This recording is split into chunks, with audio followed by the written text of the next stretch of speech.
And more than a dozen additional states are joining Texas, challenging the election results in battleground states.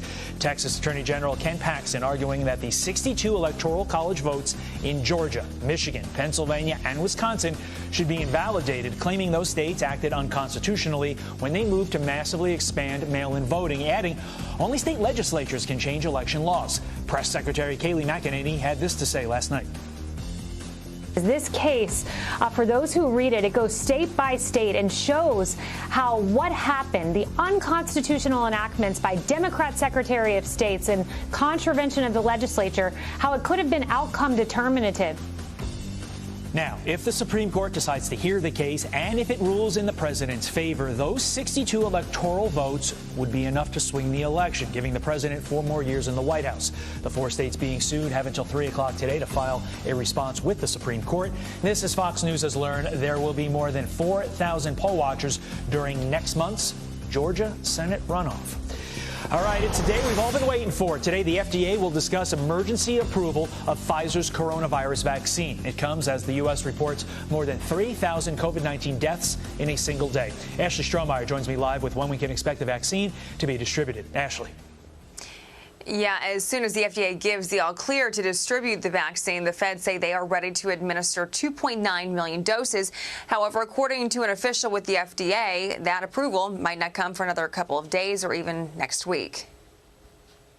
Based on current production schedules, we expect to have enough doses to vaccinate 20 million Americans by the end of this year, 50 million total by the end of January, and at least 100 million total by the end of the first quarter.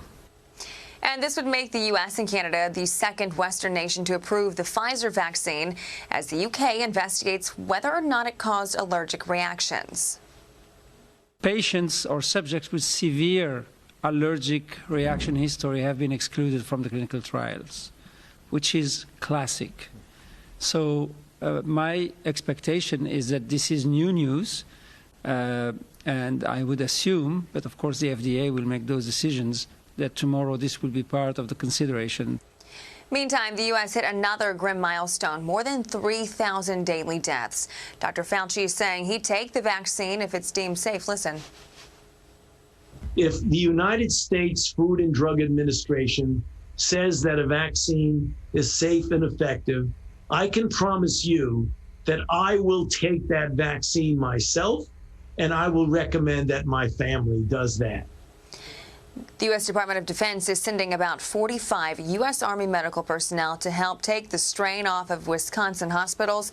And then Pennsylvania Governor Tim Wolf tested positive for COVID-19, saying in part, quote, "As this virus rages on, my positive test is a reminder no one is immune from COVID. Following all precautions, as I have done, is not a guarantee, but it's what we know to be vital to stopping the spread of this disease." Todd?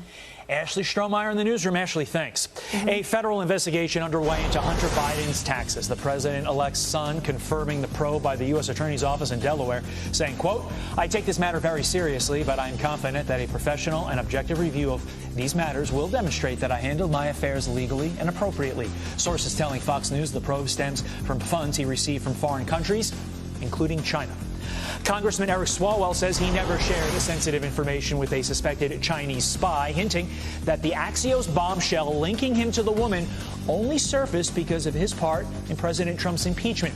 He told CNN, quote, "I know that I didn't. If this is a country where people who criticize the president are going to have law enforcement information weaponized against them, that's not a country that any of us want to live in."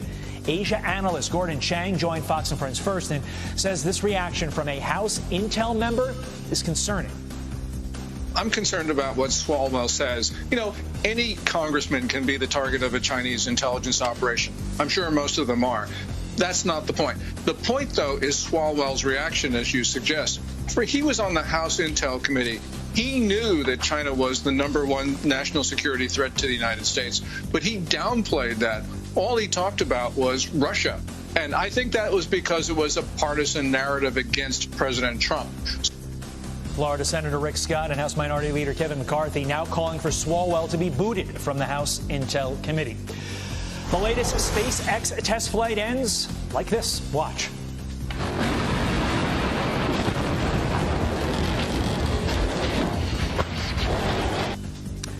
That's something. The prototype Starship SN8 bursting into flames during touchdown in South Texas after flying 8 miles up into the stratosphere. Nobody was on board. Nobody was hurt.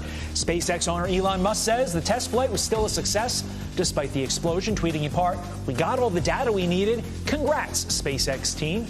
There you go.